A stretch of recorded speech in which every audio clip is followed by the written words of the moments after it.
Alors, bonjour, je vous présente un cours sur la puissance électrique, option internationale pour les élèves de 3e année collège. Donc, c'est quoi la puissance électrique consommée par un appareil électrique, traversé par le courant continu? C'est quoi? Alors, premièrement, nous réalisons un schéma, c'est-à-dire une activité expérimentale, que vous voyez ici un pile, un interrupteur déjà fermé, ampèremètre, lampe et voltmètre. Il y a 3 lampes, chaque lampe ayant un caractéristique. La lampe L1, 6 watts, puissance nominale.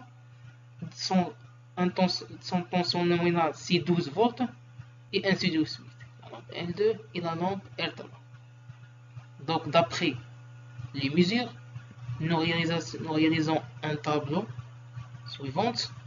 Donc, pour la lampe L1, on mesure la tension qui est égale à 12 volts, l'intensité 0,15 ampères, la lampe L2 6 volts et son intensité 0,499. La lampe L3, c'est la même chose, tension 24 et son intensité c'est 0,27 ampères. Donc le produit de chaque lampe, la lampe 1 c'est 6, la lampe L2 c'est 2,99, la lampe L3 c'est 6,48. La puissance électrique 6 watts par, c'est la puissance électrique qui est nominale, dans ce cas 6 watts pour la lampe L1, 3 watts pour la lampe L2 et 6 watts pour la lampe L3.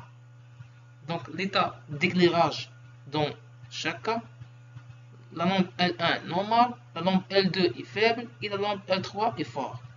Donc nous observons que le produit qui est à peu près égal la puissance enregistrée sur la lampe, par exemple pour la lampe L1 qui est égal, la lampe L2 c'est approximativement égal 2,99.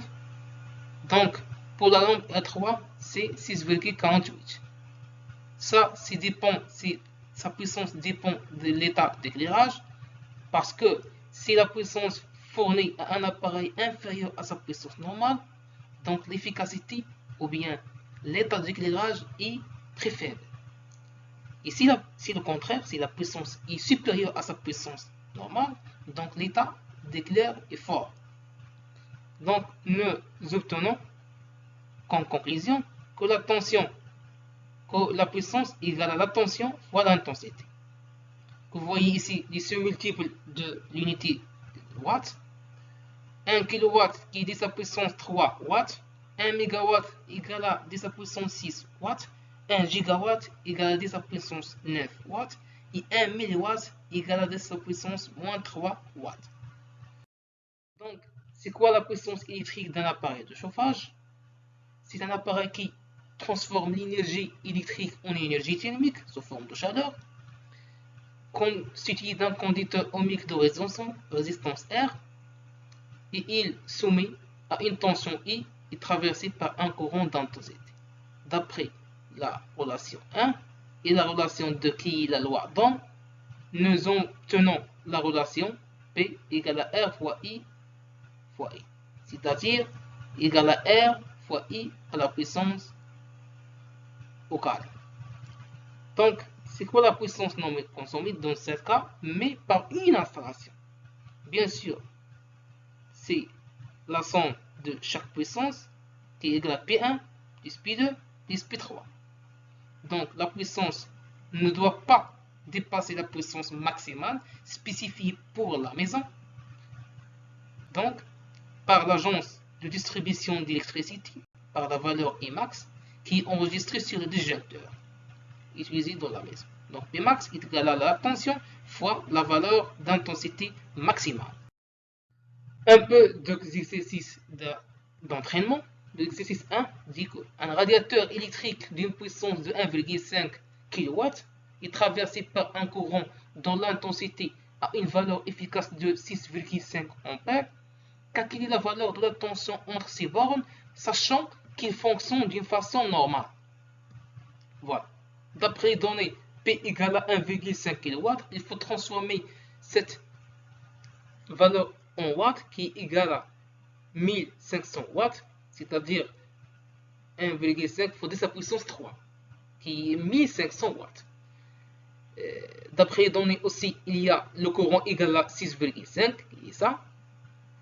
Et en utilisant la relation qui est connue, I égale à P sur I, qui est application numérique, 1500 sur 6,5, qui est 230,7 volts.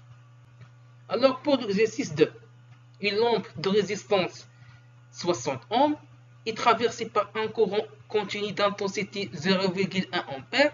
La question dit que calculer la puissance électrique consommée par la lampe. Donc d'après les données aussi, toujours dans l'énoncé, R égale à 60 ohms, I égale à 0,1.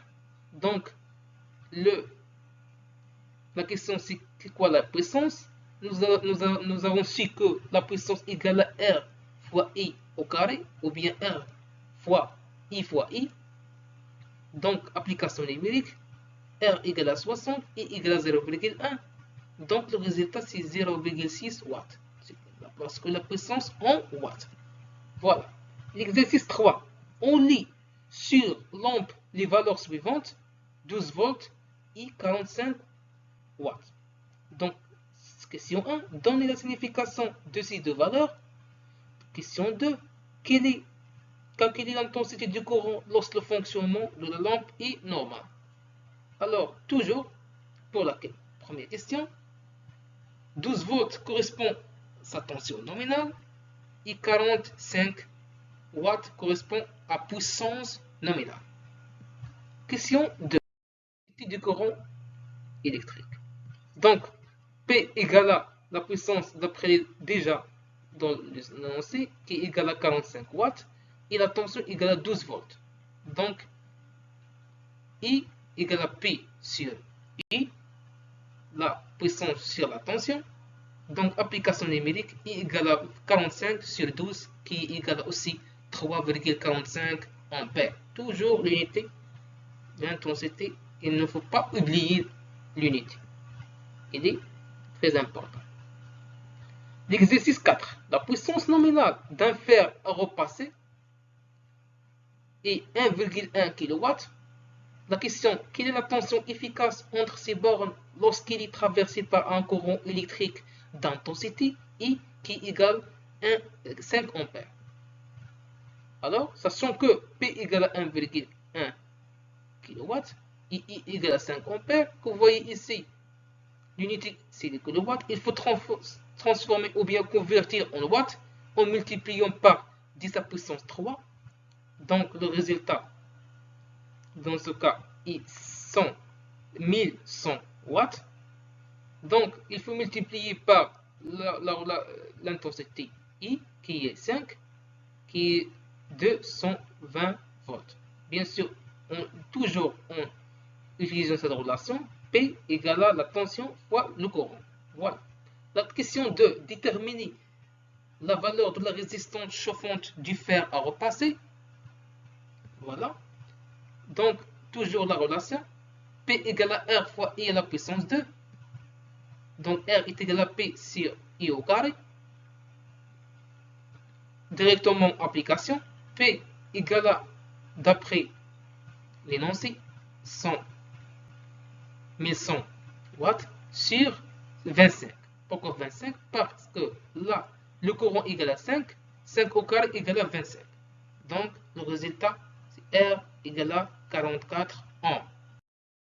Maintenant, question. La dernière question. Fer à repasser. Est-ce que le fer à repasser peut fonctionner en même temps avec un tour?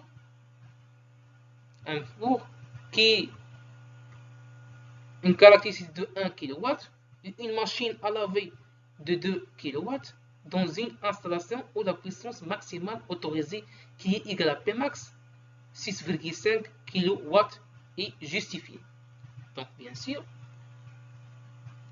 nous avons la puissance d'un four, voilà, la puissance d'une machine à laver, et on a dans les données la puissance maximale.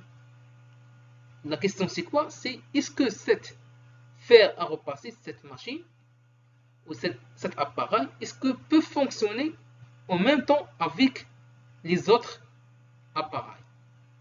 Donc la réponse, il faut calculer la puissance totale qui est égale à P1 plus P2 déjà annoncé sur les autres dans le cours. Dans ce cas, P total égale à 4 pour la four, 2 pour une machine à laver et 1,1 pour le fer à repasser. Pour la puissance totale égale à 7,1 et nous avons su que la puissance totale supérieure à la puissance maximale. Donc, on ne peut pas fonctionner en même temps avec le four et la machine à laver parce que la puissance totale est supérieure à la puissance maximale. Voilà. Et enfin,